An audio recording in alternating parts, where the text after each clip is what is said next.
नमस्ते, आपका स्वागत है। हम आपको कुछ सबसे महत्वपूर्ण शब्द बताने जा रहे हैं जो आपने पहले कभी नहीं सुने होंगे। यह हर एक के लिए शुभ समाचार है।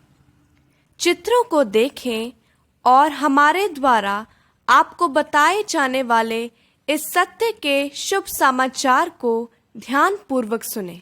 आइए पहले चित्र से शुरू करते हैं। चित्र 1, सृष्टि का आरंभ।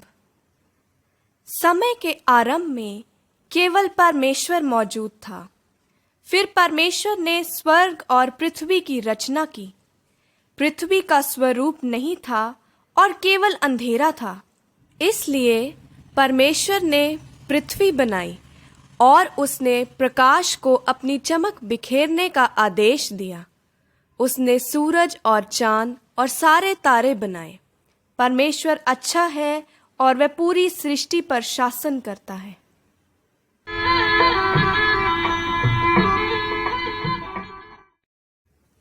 चित्र 2, परमेश्वर के शब्द। इस चित्र में दिखाई गई पुस्तक बाइबल है। ये परमेश्वर के शब्द हैं और ये हमें परमेश्वर और उसके तरीकों के बारे में बताती है। परमेश्वर सभी लोगों को प्रेम करता है। हम आपको जो कुछ बता रहे हैं वह बाइबल में दिया गया है।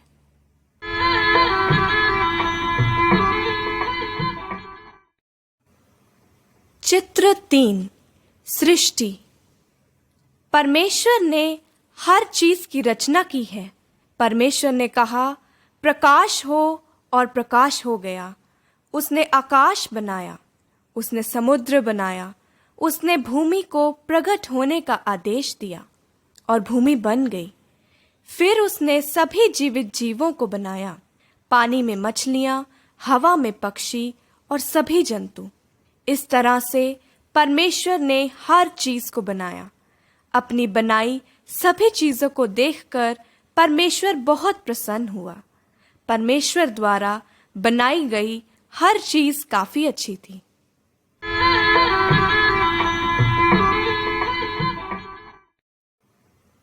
चित्र 4, आदम और हवा।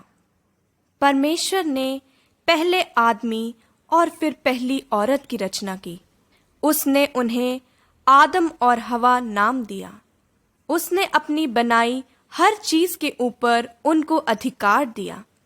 परमेश्वर ने उनके रहने के लिए एक बाग बनाया। वहां परमेश्वर ने उनके साथ चहलकदमी की और उनसे बात की। वे परमेश्वर के मित्र थे। परमेश्वर ने उनको बाग में केवल एक पेड़ को छोड़कर बाकी सभी पेड़ों के फलों को खाने की अनुमति दी। उनको अच्छे और बुरे के ज्ञान वाले पेड़ का फल खाने की इजाजत नहीं दी। यह पेड़ बाग के बीच में था। शैतान नामक परमेश्वर का एक शत्रु उनके पास बाग में आया। उसने आदम और हवा को परमेश्वर की आज्ञा ना मानने को उकसाया और उन लोगों ने मनाही वाला फल खा लिया। उन्होंने परमेश्वर की बात ना मानकर उसके विरुद्ध पाप किया और उससे अपनी मित्रता तोड़ ली। परमेश्वर ने आदम और हवा को सजा देते हुए खूबसूरत बाग से बाहर निकाल दिया। आदम और हवा सभी लोगों के पूर्वज हैं और हम सभी उनसे एक पापपूर्ण प्रगति प्राप्त करते हैं। तभी से सभी लोगों ने परमेश्वर के विरुद्ध पाप किया और उससे अलग हो गए। इसलिए हमें दर्द, बीमारी और मृत्यु का अनुभव होता है।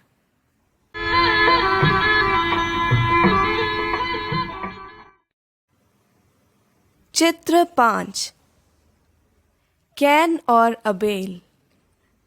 आदम और हवा के 2 पुत्र थे। इनके नाम कैन और अबेल थे। अबेल ने परमेश्वर को प्रसन्न किया, लेकिन कैन ने ऐसा नहीं किया। कैन ने अबेल से ईर्ष्या की और एक दिन उसने अपने भाई को मार डाला। परमेश्वर ने इस भयानक अपराध के लिए कैन को दंड दिया। जब लोग पाप करते हैं तो परमेश्वर क्रोधित होता है। परमेश्वर ने लोगों से मित्रता का निकट संबंध रखना चाहा, लेकिन पाप ने हर एक को परमेश्वर से पूरी तरह अलग कर दिया।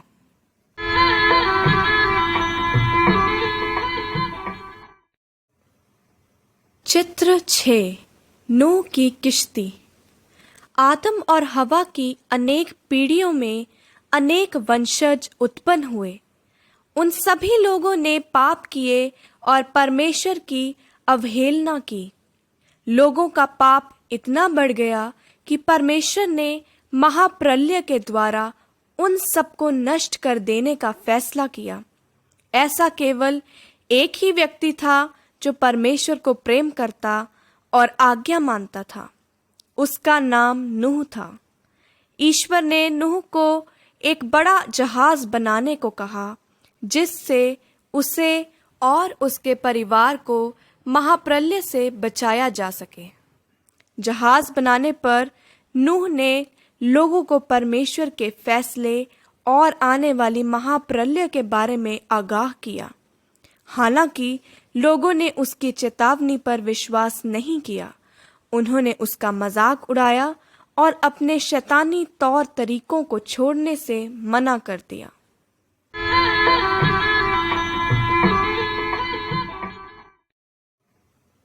चित्र 7, महाप्रलय। परमेश्वर प्रत्येक प्रकार के जीव जंतु को नूह के पास लाया और नूह ने उन्हें जहाज में जगह दी। फिर नूह और उसकी पत्नी, उनके 3 पुत्र और उनकी पत्नियां भी जहाज में चढ़ गए। जानवरों के अलावा जहाज में कुल मिलाकर केवल 8 लोग थे। फिर परमेश्वर ने दरवाजा बंद कर दिया। 7 दिनों के बाद परमेश्वर के आदेश पर भारी वर्षा हुई और दिन रात पानी बरसता रहा, जब तक कि पूरी पृथ्वी पर बाढ़ नहीं आ गई। जहाज के बाहर के किसी व्यक्ति द्वारा जान बचाने की संभावना को बीते हुए देर हो चुकी थी। वे सभी लोग डूब गए। हालांकि नूह और उसके परिवार के लोग जहाज के अंदर सुरक्षित रहे, क्योंकि उन्होंने परमेश्वर पर विश्वास किया और उसकी बात मानी।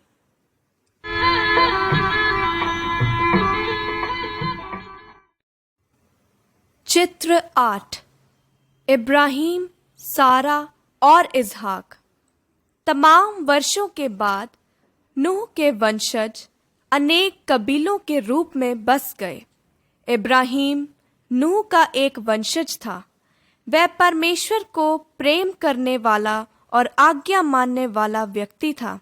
परमेश्वर ने इब्राहिम से वादा किया कि उसका वंशज एक महान राष्ट्र बनेगा। इब्राहिम और उसकी पत्नी सारा के कोई बच्चा नहीं था, लेकिन उन्होंने तब भी परमेश्वर के वचन में यकीन किया।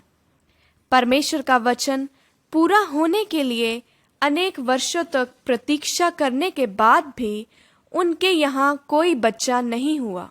इसलिए इब्राहिम ने अपनी गुलाम औरत से एक बच्चा पैदा किया। गुलाम औरत से पैदा हुए बच्चे का नाम इश्माइल रखा गया। वह अरब राष्ट्रों का पिता बना। जब इब्राहिम और सारा बच्चा पैदा करने के लिहाज से काफी बुजुर्ग हो गए, तो परमेश्वर ने अपना वचन निभाया और उनके यहाँ एक पुत्र का जन्म हुआ। उन्होंने उसका नाम इसहाक रखा। परमेश्वर ने इसहाक और उसके वंशजों के माध्यम से सभी लोगों पर अपनी कृपा करने का वचन दिया।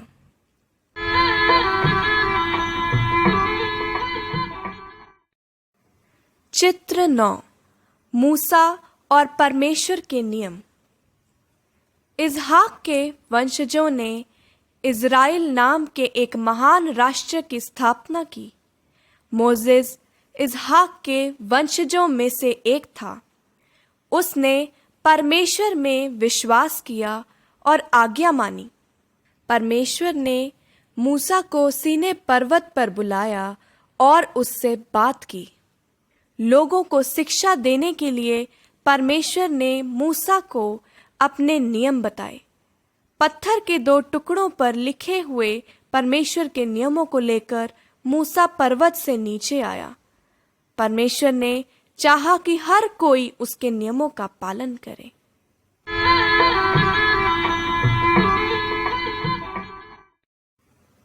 चित्र 10 आदेश। मूसा को परमेश्वर द्वारा बताए गए नियम बहुत शुभ हैं। इनका पालन करने वाले हर व्यक्ति को परमेश्वर का आशीर्वाद प्राप्त होता है। ये परमेश्वर के नियम हैं। पहला नियम, हमें केवल परमेश्वर को प्रेम करना चाहिए, उसकी पूजा करनी चाहिए और आज्ञा माननी चाहिए, जो एक ही है और सत्य है। नियम 2, कोई मूर्ति ना बनाए और उसके आगे नतमस्तक ना हो। नियम 3, असम्मानजनक तरीके से परमेश्वर का नाम ना लें। नियम 4, हर सप्ताह में विश्राम दिन और परमेश्वर की पूजा करने के लिए एक दिन अलग से निकालें। नियम 5, बच्चों को अपने माता पिता की आज्ञा पालन और आदर अवश्य करना चाहिए। नियम 6, हत्या ना करें।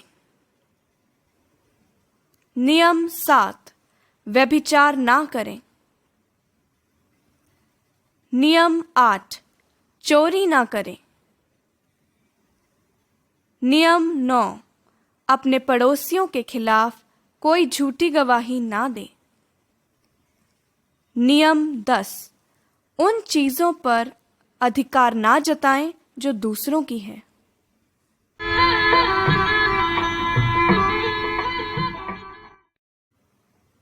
चित्र 11, पाप के लिए बलिदान। मूसा के समय में जब कोई व्यक्ति परमेश्वर का नियम तोड़ता था तो उसे एक मेमने का बलिदान करना होता था। कानून तोड़ने वाले के बदले मेमने की मृत्यु होती थी। इससे लोगों को याद रहता था कि परमेश्वर के नियम तोड़कर पाप करना गलत बात है और पाप की सजा मौत है। मेमना भी एक प्रतीक था। यह एक अधिक बड़े बलिदान की ओर संकेत करता था जो बाद में होने वाला था।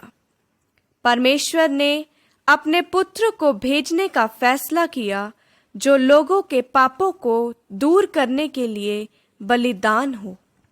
यीशु को परमेश्वर का मेमना कहा गया। सभी लोगों के लिए बलिदान होने के लिए उसे विश्व में भेजा जा रहा था।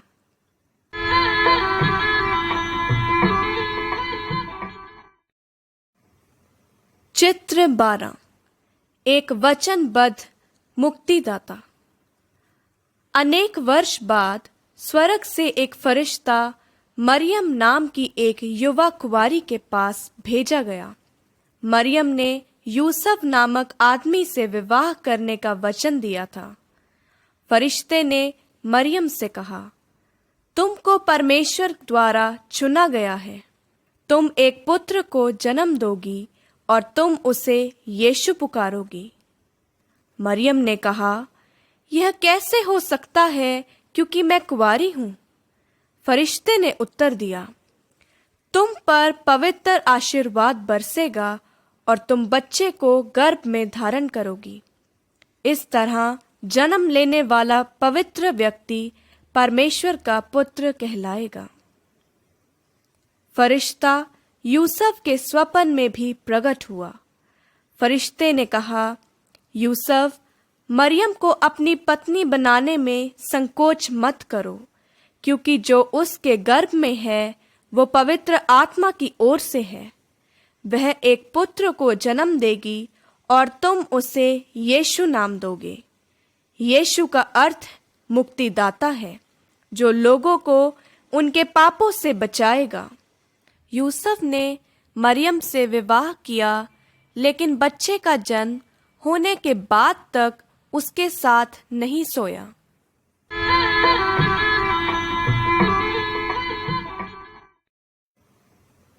चित्र 13। यीशु का जन्म।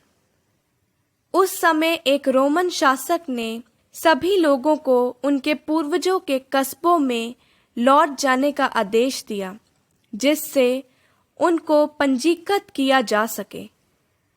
मरियम और जोसेफ यात्रा करके बैतलहम कस्बे में पहुंचे। जब वे पहुंचे तो वहां एक पशुशाला के अलावा उनके ठहरने के लिए और कोई स्थान नहीं था। वहीं मरियम ने शिशु यीशु को जन्म दिया। उसी रात कुछ गडरियों के सामने एक फरिश्ता प्रकट हुआ जो पास के खेत में अपनी भेड़ों की निगरानी कर रहे थे। फरिश्ते ने कहा, मैं सभी लोगों के लिए तुम्हें शुभ समाचार सुनाता हूँ। आज तुम्हारे बीच मुक्तिदाता का जन्म हुआ है। वह महान प्रभु मसीह है। मसीह या क्राइस्ट एक उपाधि है जिसका अर्थ है परमेश्वर द्वारा चुना हुआ। वह वो व्यक्ति है जिसे परमेश्वर ने अपने लोगों को बचाने के लिए भेजने का वचन दिया। लॉर्ड एक उपाधि है जिसका अर्थ है पवित्र शासक। परमेश्वर की स्तुतियां गाते अनेक अन्य फरिश्ते अचानक आसमान में प्रकट हुए। गडरियों ने एक दूसरे से कहा, आओ बैतलहम चलें और वे घटनाएं होती देखें जिनके बारे में हमें प्रभु ने अभी बताया है। जब उन्होंने यीशु को देख लिया तो इस बच्चे के बारे में सुने गए शब्दों को उन्होंने और लोगों को बताया।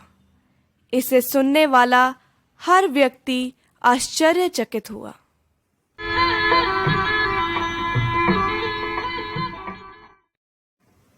चित्र 14। यीशु शिक्षक के रूप में। यीशु मरियम और यूसुफ के घर में बड़े हुए। जब वे 12 साल के हो गए तो मरियम और यूसुफ उन्हें यरूशलेम ले गए। उन्होंने शिक्षकों और लोगों के नेताओं से परमेश्वर के बारे में बात की। उन्होंने उन लोगों को सुना और उनसे प्रश्न पूछे।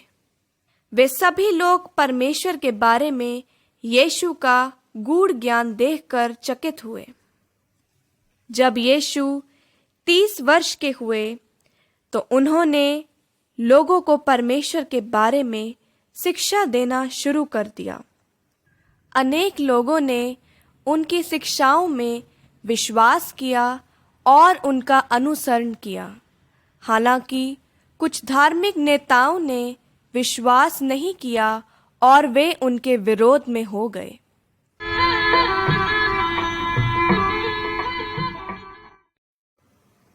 चित्र 15।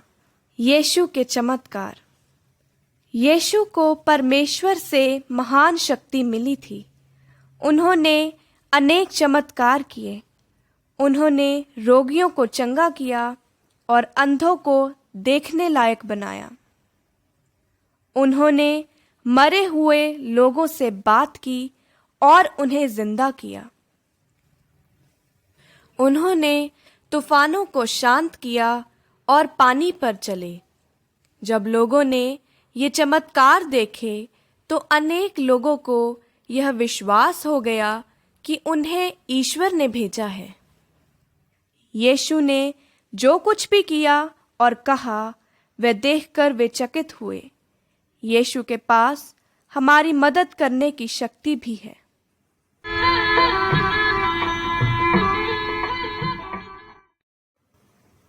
चित्र 16। यीशु के कष्ट।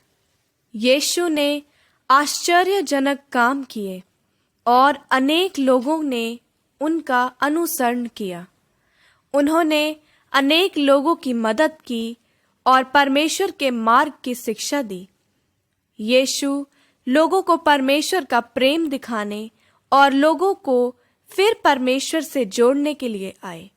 हालांकि धार्मिक नेता यीशु से ईर्ष्या करते थे, उनके हृदय कठोर थे और उन्होंने इस बात पर विश्वास नहीं किया कि यीशु को परमेश्वर ने भेजा है। उन्होंने यह मानने से इनकार कर दिया कि उन्होंने परमेश्वर के नियम तोड़े हैं और यह कि वे पापी हैं। उनके नेताओं ने यीशु के बारे में झूठ बोला और उन लोगों ने यीशु को गिरफ्तार करवाया। सैनिकों ने यीशु को कोड़े लगाए। उन लोगों ने यीशु के सिर पर कांटों से बना मुकुट पहनाया और उनका मजाक उड़ाया। याद रखें, यीशु परमेश्वर के पुत्र थे। उनके पास उन सभी लोगों को नष्ट करने की शक्ति थी, लेकिन यीशु ने उनका विरोध नहीं किया। वे जानते थे कि यही परमेश्वर की योजना है।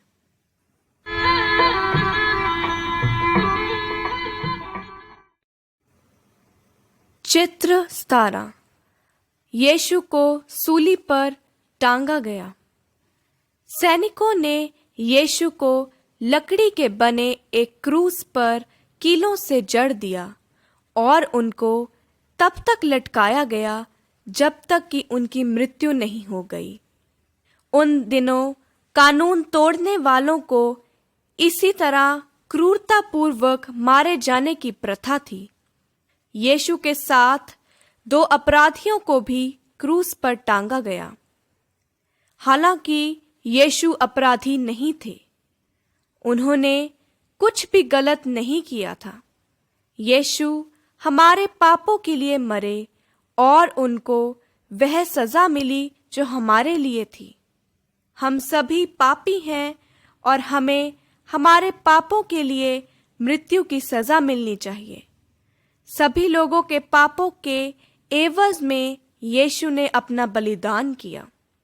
यदि हम स्वीकार करें कि हम पापी हैं और अपने पापों से मुंह मोड़ लें, तो परमेश्वर हमारे पाप क्षमा कर देगा।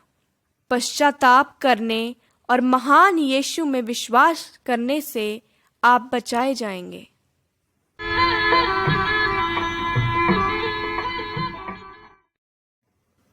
चित्र 18। पुनर्जीवन। यीशु के शत्रुओं ने सोचा कि उन्होंने उसे नष्ट कर दिया, लेकिन ऐसा नहीं हुआ। क्रूस पर यीशु के मारे जाने के बाद उनके अनुयायी उनके मृत शरीर को एक गुफा में ले गए। उन्होंने गुफा का प्रवेश द्वार एक बड़े पत्थर से बंद कर दिया।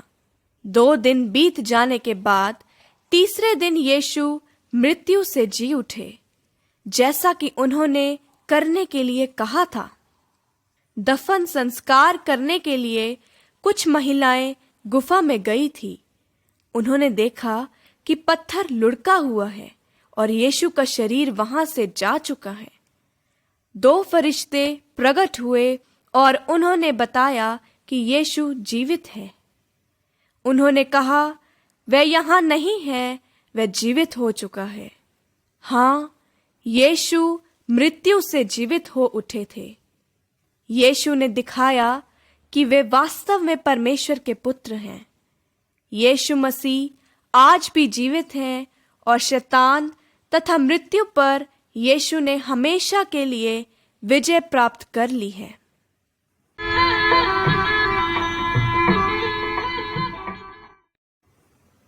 चित्र 19। थॉमस का विश्वास। मृत्यु से जी उठने के बाद वे अपने अनुयायियों के समक्ष प्रकट हुए। उन्होंने उनके साथ बात की और भोजन किया। उनमें से एक थॉमस नाम उनके साथ नहीं था। उसने कहा, जब तक मैं कीलों से छिदे हुए हाथ को देख और छू ना लूं, तब तक मैं नहीं मान सकता कि यीशु फिर से जीवित हो उठे हैं। 1 सप्ताह बाद प्रभु यीशु फिर से प्रकट हुए और इस बार थॉमस भी वहां पर था। जैसा कि आप इस चित्र में देख सकते हैं, यीशु मसीह के सम्मुख थॉमस अपने घुटनों पर बैठ गया और कहा, मेरे प्रभु और मेरे परमेश्वर। थॉमस को अब कोई संदेह ना रहा। यीशु ने कहा, तुमने विश्वास किया क्योंकि तुमने मुझे देखा। वे धन्य हैं जो मुझे देखते नहीं लेकिन फिर भी मुझ में विश्वास करते हैं।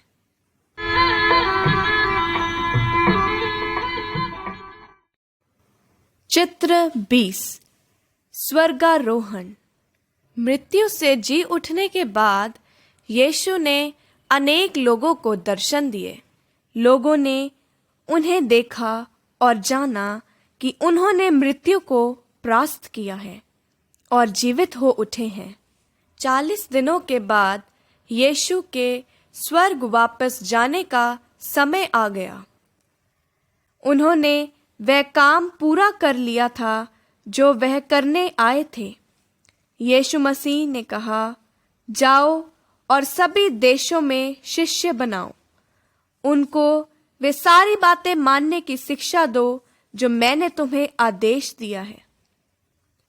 जैसा कि यीशु मसीह के अनुयायियों ने देखा कि वे पृथ्वी से ऊपर उठे और उनकी नजरों के सामने ही बादलों में छिप गए, तभी 2 फरिश्ते प्रकट हुए।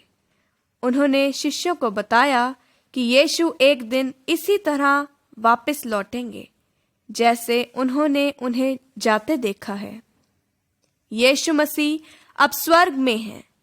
वे उन सभी लोगों के लिए स्थान बनाते हैं जो उनका अनुसरण करते हैं।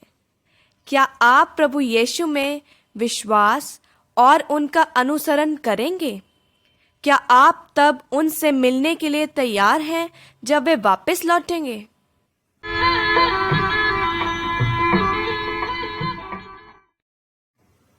चित्र 21। खाली क्रूस। यीशु क्रूस पर क्यों मरे? यीशु लोगों को पापों के दंड से बचाने के लिए मरे। यीशु ने कभी कोई पाप नहीं किया। क्रूस हमें याद दिलाता है कि वे हमारे उन पापों को दूर करने के लिए मरे जो हमें परमेश्वर से अलग करते हैं। यीशु पवित्र, पाप रहित परमेश्वर के मेमने हैं। उन्होंने हमारे लिए अपना बलिदान किया। यदि हम यीशु मसीह में विश्वास करें और अपने पापों से मुंह मोड़ लें तो परमेश्वर हमें क्षमा कर देगा। यीशु मसीह हमें परमेश्वर के बच्चे बनाते हैं। नीचे दिए गए एक चित्र यह समझाने में आपकी मदद करेंगे कि परमेश्वर का पुत्र होने और प्रभु यीशु मसीह का अनुयायी होने का क्या अर्थ है।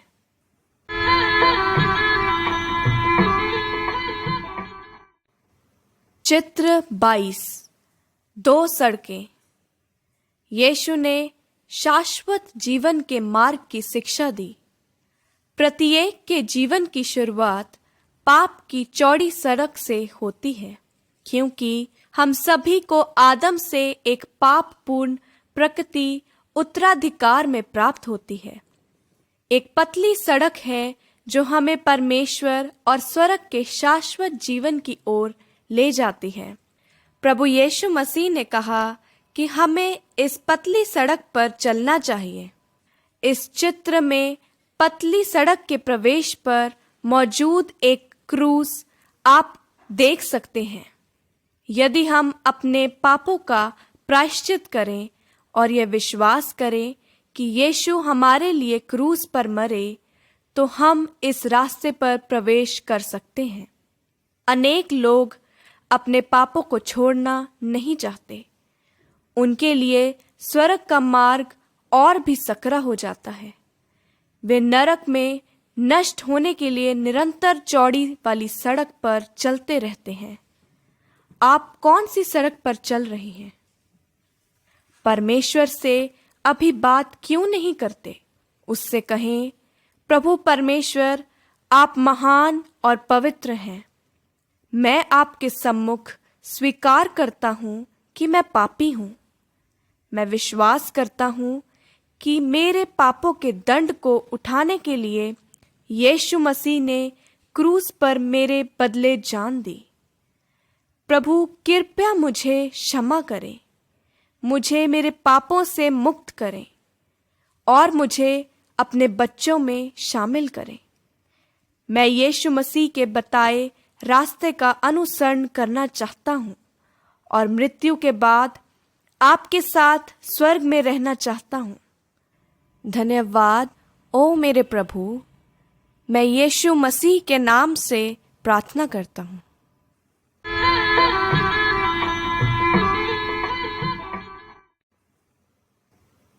चित्र 23, परमेश्वर के बच्चे।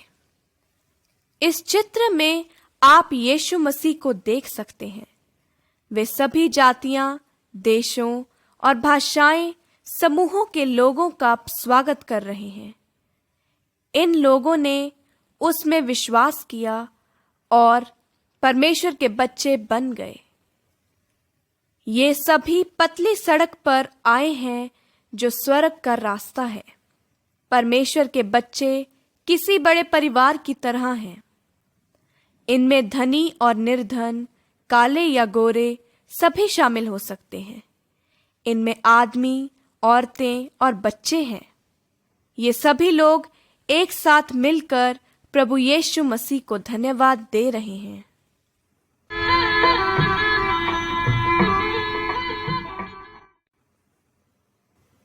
चित्र 24, पुनर्जन्म। जब यीशु पृथ्वी पर थे, उस समय निकोदेमुस नाम का एक महत्वपूर्ण शिक्षक था। एक रात वह यीशु के पास कुछ प्रश्न पूछने के लिए गया। यीशु ने उसे कुछ आश्चर्यजनक बातें बताई। उसने कहा कि हर एक व्यक्ति जो परमेश्वर का पुत्र बनना चाहता है, उसे फिर से जन्म अवश्य लेना होगा। जब हम पृथ्वी पर जन्म लेते हैं तो हम अपने माता पिता के परिवार के सदस्य बनते हैं। इसी तरह से दूसरी बार जन्म लेकर हम परमेश्वर के परिवार में शामिल होते हैं। जहाँ पहली बार का जन्म भौतिक जन्म है, वहीं दूसरा जन्म आत्मिक जन्म है। इस आत्मिक जन्म से परमेश्वर की आत्मा हम में नया जीवन प्रदान करती है। यदि हम उसमें मर जाते हैं तो परमेश्वर यीशु मसीह के आत्मिक जीवन को हम में संचार करता है। वह हमारा मुक्तिदाता और प्रभु बन जाता है। यह हमारे नए आत्मिक जीवन की शुरुआत है। हम नए व्यक्ति बन जाते हैं, परमेश्वर के व्यक्ति। हमारे नए जीवन का विकास अवश्य होना चाहिए, जिससे हम प्रतिदिन यीशु मसीह की भांति बनते जाएं।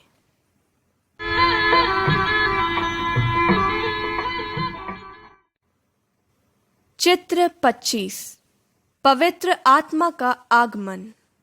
यीशु ने स्वर्ग वापस जाने से पहले अपने अनुयायियों को वचन दिया कि वे पवित्र आत्मा को उनके पास भेजेंगे। यीशु की स्वर्ग वापसी के 10 दिनों के बाद उनके सभी अनुयायी एक स्थान पर एकत्रित हुए। आप उनको इस चित्र में देख सकते हैं। अचानक तेज हवा की भांति एक आवाज हुई। प्रत्येक अनुयायी के ऊपर अग्नि की लपटें जैसे प्रकट हुई। इस तरह पवित्र आत्मा आया और उसका संचार उन सभी में हो गया, जैसे कि यीशु मसीह ने वचन दिया था। उस दिन अनेक राष्ट्रों के लोग यरूशलेम में मौजूद थे। अनुयायियों ने उनकी भाषाओं में बात करने की शक्ति प्राप्त की। उन्होंने इकट्ठा लोगों को ईश्वर द्वारा किए गए आश्चर्यजनक कामों के बारे में बताया। उस दिन 3000 लोगों पर यीशु मसीह की कृपा हुई। आज पवित्र आत्मा उन सभी लोगों में वास करती है जो सच में प्रभु यीशु का अनुसरण करते हैं। पवित्र आत्मा हमें यीशु मसीह का आज्ञा पालन करने और अन्य लोगों को उनके बारे में बताने की शक्ति प्रदान करती है।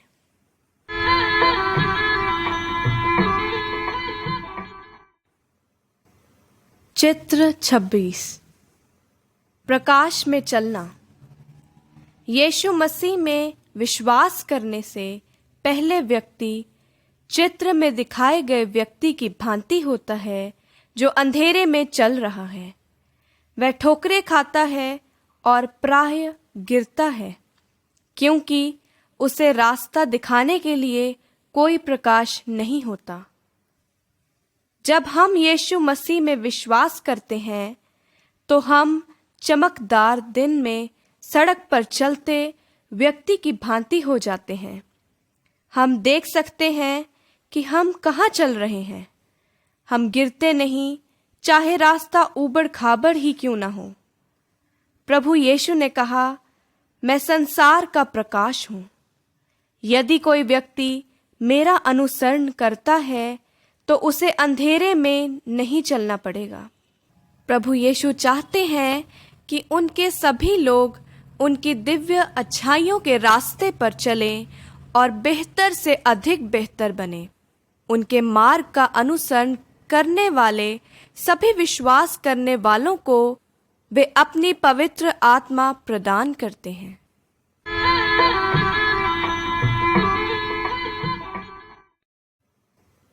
चित्र 27। एक नया व्यक्ति। जब हम यीशु मसीह के अनुयायी बन जाते हैं तो हम नए व्यक्ति बन जाते हैं। हम ईश्वर की आज्ञा पालन करना चाहते हैं। उसने हमें अपने निर्देश अपनी पुस्तक बाइबल में दिए हैं। यीशु मसीह हमारे मुक्तिदाता हैं। वे हमारे प्रभु, हमारे जीवन के शासक हैं। प्रभु यीशु मसीह के अनुयायी के रूप में हम व्यभिचार या लड़ाई नहीं करते, हम चोरी नहीं करते। बाइबल हमें घमंड नहीं बल्कि विनम्रता की, स्वार्थी नहीं बल्कि दूसरों को प्रेम करने की और उनके सुख दुख बांटने, क्रोधित नहीं बल्कि हमारे सभी क्रियाकलापों में विवेकपूर्ण और तर्क संगत बनने की शिक्षा देती है। जैसे जैसे हमारी आत्मा का विकास होता है, वैसे वैसे पवित्र आत्मा हमें परमेश्वर का सम्मान करते हुए प्रतिदिन अधिकाधिक सही तरीके से जीवन जीने में सक्षम बनाती है। इस नए जीवन में हम उन सभी पुरानी चीज़ों से नाता तोड़ लेते हैं जो पहले हमने कभी किया था। यह ठीक उसी तरह से होता है जैसे कि आप इस चित्र में आदमी को करते देख सकते हैं। हम अपनी पुरानी जिंदगी से बिल्कुल फिर जाते हैं। पुराने व्यक्ति के रूप में हम परमेश्वर के नियमों को अस्वीकार करते थे, जिसका दंड मृत्यु है। अब अगर हमने इस पुराने व्यक्ति को क्रूस पर चढ़ाकर मार दिया तो तब परमेश्वर की आत्मा हम में वास करती है और यह हमें हमारे पुराने व्यक्ति से दूर रखने में हमारी मदद करती है। परमेश्वर हमें बताता है कि हम मसीह के साथ क्रूस पर चढ़ गए हैं और उनके साथ फिर से पुनः जीवित हो उठे हैं। अब हम हमारे अंदर वास करने वाली परमेश्वर की आत्मा के साथ रहते हैं, जो हमें नए जीवन में दिन प्रतिदिन अच्छे काम करने में मदद करती है।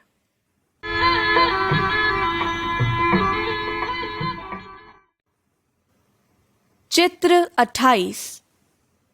मसीह परिवार। जब कोई परिवार सच में यीशु मसीह के मार्ग पर चलता है तो पति अपनी पत्नी को प्रेम करता है और पत्नी अपने पति का आदर करती है। यह परमेश्वर के शब्दों की शिक्षा है। पति और पत्नी एक दूसरे की मदद और प्रोत्साहित करते हैं।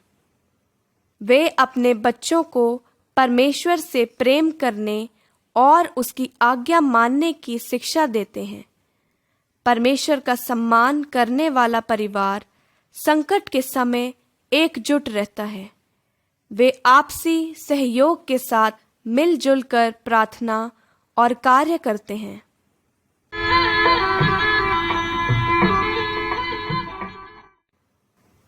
चित्र 29।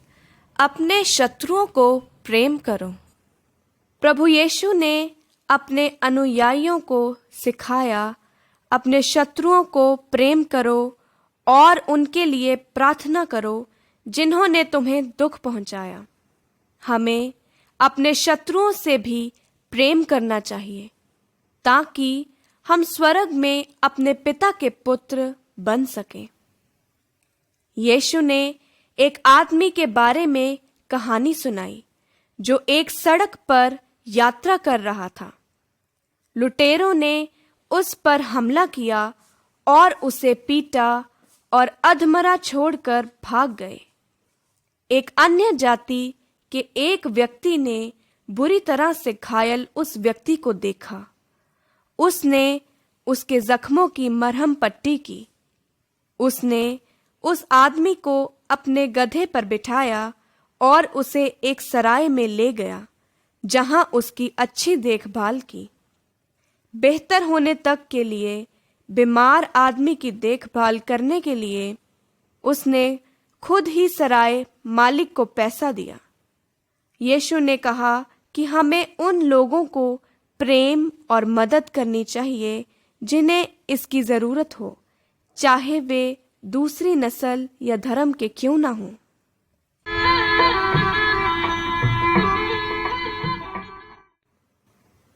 चित्र 30। यीशु मसीह सबसे शक्तिशाली हैं। यीशु के अनुयायी बुरी आत्माओं की पूजा नहीं कर सकते। हमें उनसे डरना या उनकी सेवा करने की जरूरत नहीं है। प्रभु यीशु शैतान और बुरी आत्माओं से अधिक शक्तिशाली हैं।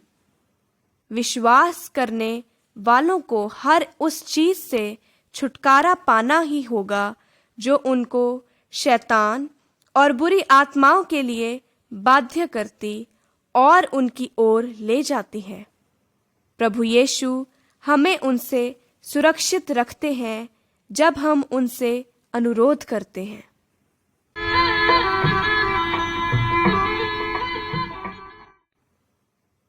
चित्र 31।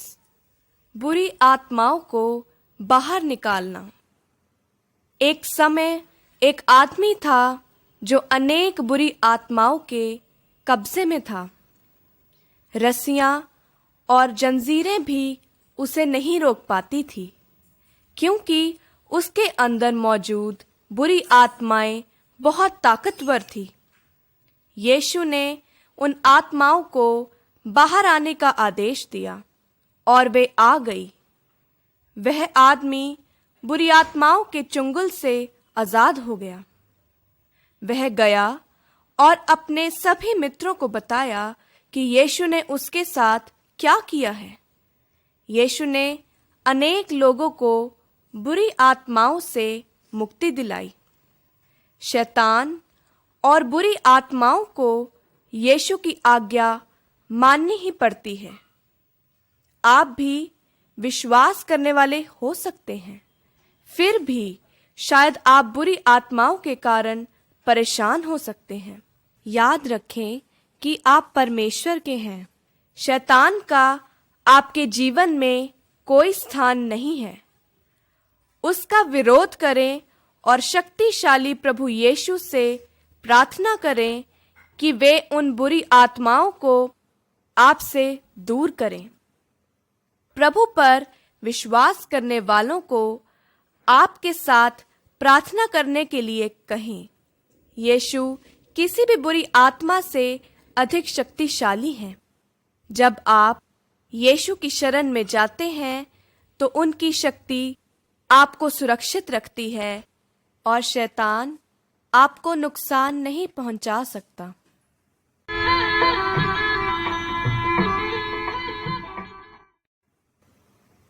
चित्र 32। प्रलोभन।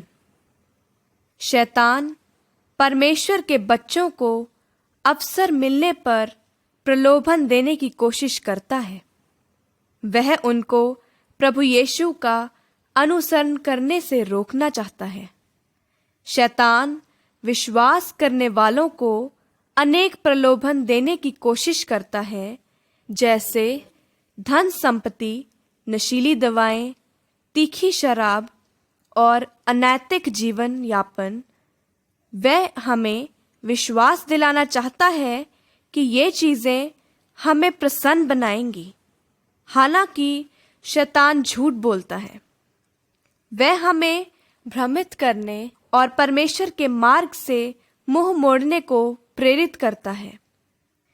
इसका विरोध करने और प्रलोभन से बाहर आने में आपकी मदद के लिए परमेश्वर से अनुरोध करें। मसीह यीशु पर विश्वास रखें और केवल उनका अनुसरण करें।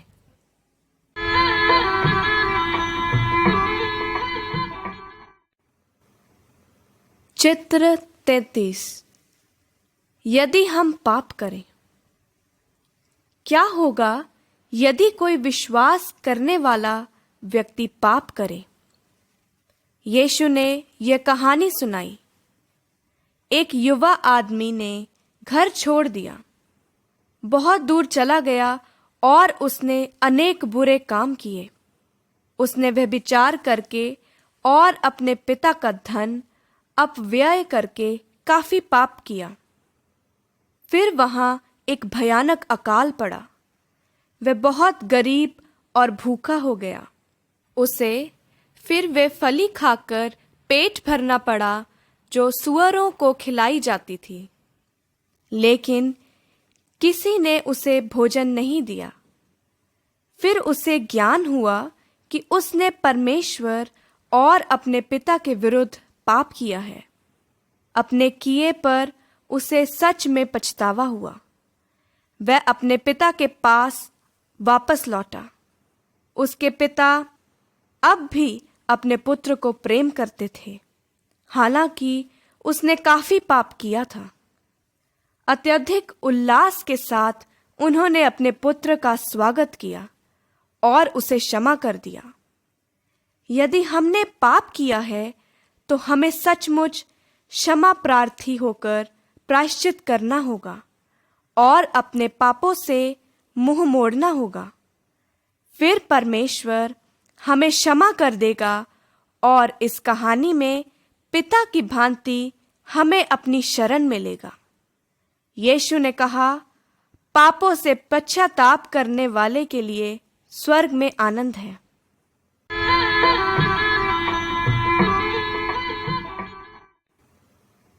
चित्र 34।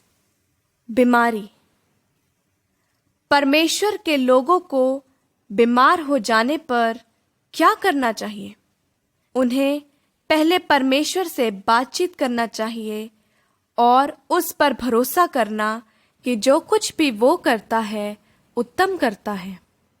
परमेश्वर चाहे तो वह बीमारों को चंगा करने में सामर्थ्य है। परमेश्वर हमें प्रेम करता है और हमारे साथ होने वाली सभी घटनाओं को नियंत्रित करता है। बीमारी के समय में हमें शांति देने और मदद करने के लिए यीशु हमारे साथ होता है।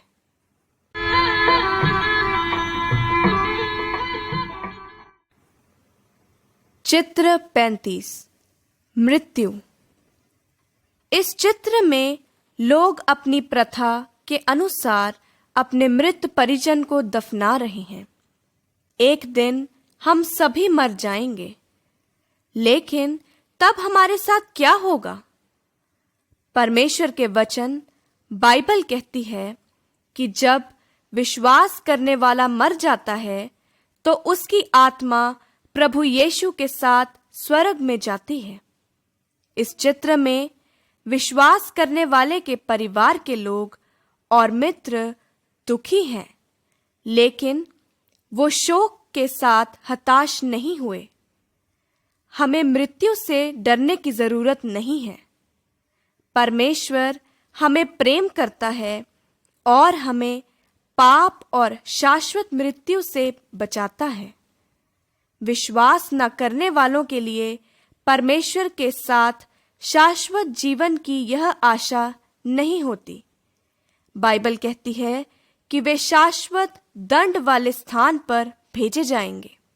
आप मरने के बाद कहाँ जाना चाहेंगे?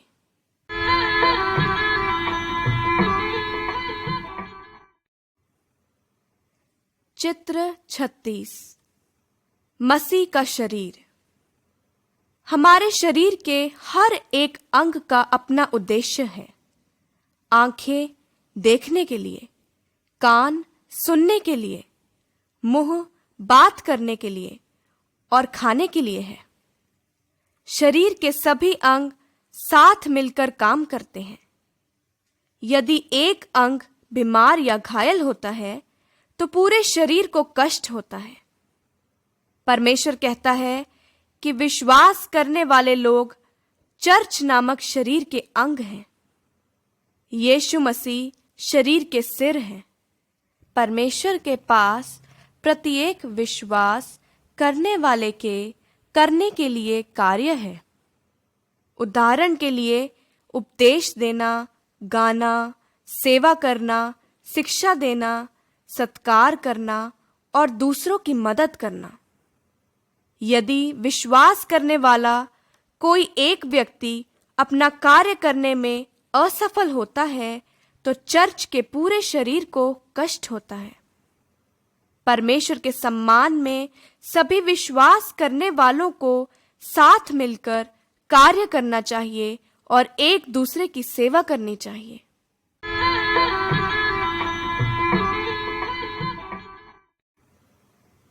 चित्र 37। पूजा के लिए मिलना।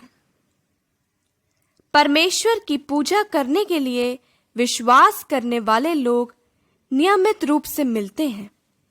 जब वे मिलते हैं तो वे बाइबल से सीखते हैं, परमेश्वर की प्रार्थना करते हैं और उसकी पूजा करते हैं। उन्हें परमेश्वर के कार्य के लिए चढ़ावा देना चाहिए। प्रभु यीशु ने अपने अनुयायियों से उसकी मृत्यु याद रखने को कहा। इस चित्र में आप देख सकते हैं कि विश्वास करने वाले लोग साथ साथ खाना पीना कर रहे हैं। टुकड़ों में बंटी हुई रोटी जिसे वे खा रहे हैं वह उनको यीशु के क्षत विक्षत शरीर की याद दिलाती है जब उन्हें क्रूस पर मारा गया था। जो वे साथ साथ पी रहे हैं वह उन्हें उसके खून की याद दिलाता है जो उन्हें उनके पापों से बचाने के लिए बहा। हमें भी मिलना चाहिए और यीशु की मृत्यु को याद रखना चाहिए जब तक कि वे वापस नहीं आते।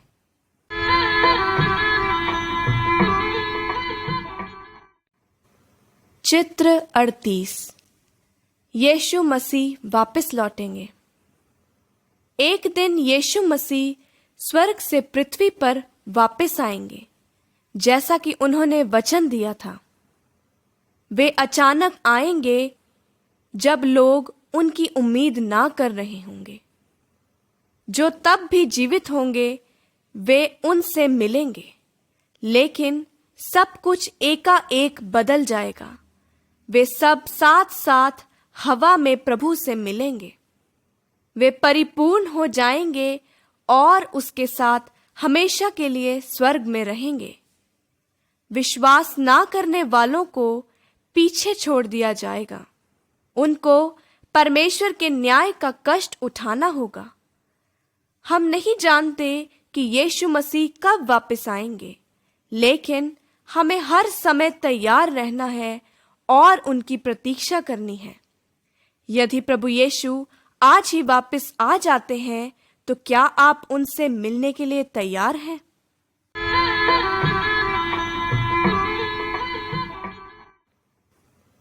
चित्र 39। फलों को धारण करना।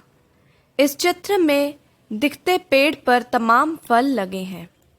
जब हम यीशु मसीह का अनुसरण करते हैं तो परमेश्वर की आत्मा फलों को पैदा करने के लिए हम में कार्य करती है। बाइबल हमें बताती है कि परमेश्वर के आत्मा के फल प्रेम, आनंद, शांति, धैर्य, दयालुता, अच्छाई, वफादारी, सौम्यता और आत्मनियंत्रण है। यीशु ने कहा, मैं लता हूँ, तुम सब शाखाएं हो। यदि तुम मेरे साथ रहे और मैं तुम में रहा तो तुम अधिक फलों को धारण कर सकोगे। मृत शाखाएं फलों को धारण नहीं कर सकती, वे काट दी जाती हैं और जला दी जाती हैं। यीशु चाहते हैं कि उनके अनुयायी अधिक फल पैदा करें। यह परमेश्वर के सम्मान में है तथा और लोगों की मदद करता है।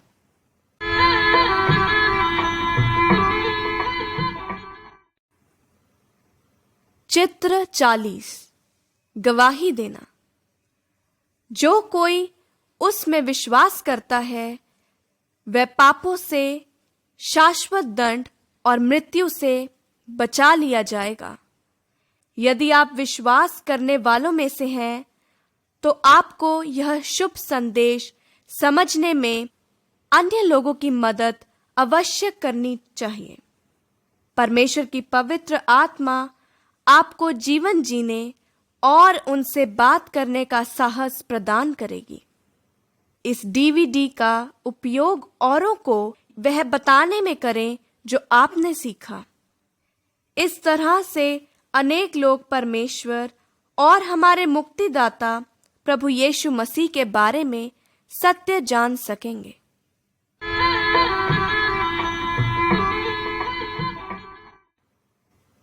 प्रभु की प्रार्थना।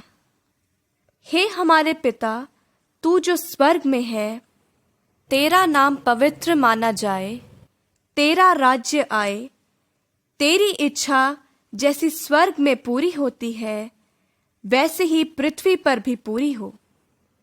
हमारे दिन भर की रोटी आज हमें दे, और जैसे हमने अपने अपराधियों को क्षमा किया वैसे ही तू भी हमारे अपराधों को क्षमा कर, और हमें परीक्षा में ना ला परंतु बुराई से बचा, क्योंकि राज्य और पराक्रम और महिमा सदा तेरे ही हैं। आमीन।